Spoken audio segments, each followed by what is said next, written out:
Hi friends, അസ്സലാമു അലൈക്കും. എന്താണ് വിശേഷം? എല്ലാവർക്കും സുഖമല്ലേ? ഇന്ന് ഞാൻ വന്നിട്ടുള്ളത് ഒരു വ്യക്തിയുടെ ഏറ്റവും വലിയ ഗുണം എന്ന് പറയുന്നത് എന്താണ്? അയാൾക്ക് ഒരുപാട് സമ്പത്തുണ്ട്, നല്ല വിദ്യാഭ്യാസമുണ്ട്, നല്ലൊരു ജോലിയുണ്ട്, അതല്ലെങ്കിൽ നല്ല വായനാശീലമുണ്ട്. ഇതൊക്കെയാണ് ഒരു വ്യക്തിക്ക് വേണ്ട ഏറ്റവും വലിയ ഗുണം. ഇതൊക്കെ ഗുണങ്ങൾ തന്നെയാണ്, അല്ല എന്ന് ഞാൻ പറയുന്നില്ല. പക്ഷേ ഇതാണോ ഒരു വ്യക്തിക്ക് ഏറ്റവും നന്നായിട്ട് വേണ്ടത്? അല്ല. ഇതിലൊക്കെ ഇമ്പോർട്ടൻ്റ് ആയിട്ട് വേണ്ട വേറൊരു ഗുണമുണ്ട്. അതെന്താണെന്നറിയോ?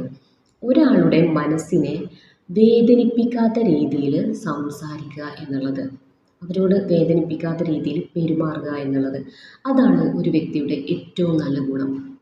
ഒരാൾക്ക് വലിയ സമ്പത്തുണ്ട്, പക്ഷേ അയാൾ മറ്റുള്ളവരെ വളരെ പുച്ഛത്തോടു കൂടിയും വളരെ മോശമായിട്ട രീതിയിലൊക്കെയാണ് കാണുന്നത്. അവരോട് അത്തരത്തിലാണ് സംസാരിക്കുന്നത് എന്നുണ്ടെങ്കിൽ ആ ആളുടെ ആ സമ്പത്തിന് എന്തെങ്കിലും ഗുണമുണ്ടെന്ന് നമുക്ക് പറയാൻ കഴിയുമോ?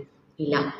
നല്ല വിദ്യാഭ്യാസമുള്ള ആളാണ്, നല്ല പൊസിഷനിൽ നല്ല ജോലിയുള്ള ആളാണ്, പക്ഷേ അവർ അദ്ദേഹത്തിൻ്റെ സബോർഡിനേറ്റിനോട് പെരുമാറുന്നത് വളരെ റൂഡായിട്ട്, വളരെ കളിയാക്കുന്ന രീതിയിലൊക്കെയാണ് പെരുമാറുന്നത്.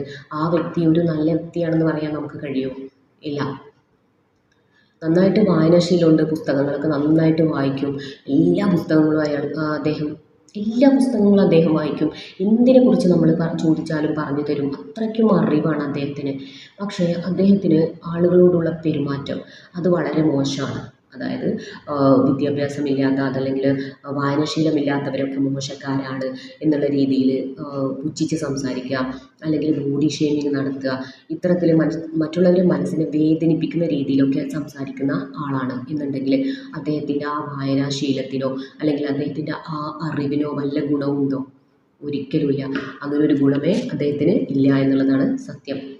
അപ്പോൾ നമുക്ക് വേണ്ട ഏറ്റവും നല്ല ഗുണം എന്ന് പറയുന്നത്, ഏറ്റവും നല്ല ക്വാളിറ്റി എന്ന് പറയുന്നത്, നമ്മുടെ ഓപ്പോസിറ്റ് നിൽക്കുന്ന ആളുകളെ മനസ്സിലാക്കിക്കൊണ്ട് സംസാരിക്കുക എന്നുള്ളതാണ്.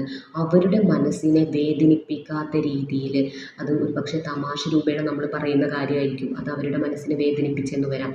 അപ്പോൾ നമ്മൾ ഓരോ വാക്കും പറയുന്നതിന് മുമ്പ് നമ്മൾ ചിന്തിച്ചുകൊണ്ട്, അത് അവരെ വേദനിപ്പിക്കുന്നതാണോ എന്ന് ചിന്തിച്ചുകൊണ്ട് നമ്മൾ സംസാരിക്കുന്നുണ്ടെങ്കിൽ അതാണ് നമ്മുടെ ഏറ്റവും നല്ല ഗുണം എന്നുള്ളതാണ്. അപ്പോൾ നമ്മളെപ്പോഴും ഓപ്പോസിറ്റ് നിൽക്കുന്ന ആളുകളെ കൺസിഡർ ചെയ്തുകൊണ്ട് മാത്രമായിരിക്കണം സംസാരിക്കുന്നത്. മറ്റൊരു വീഡിയോയുമായി വീണ്ടും കാണാം. അതുവരേക്കും bye. Thank you for watching.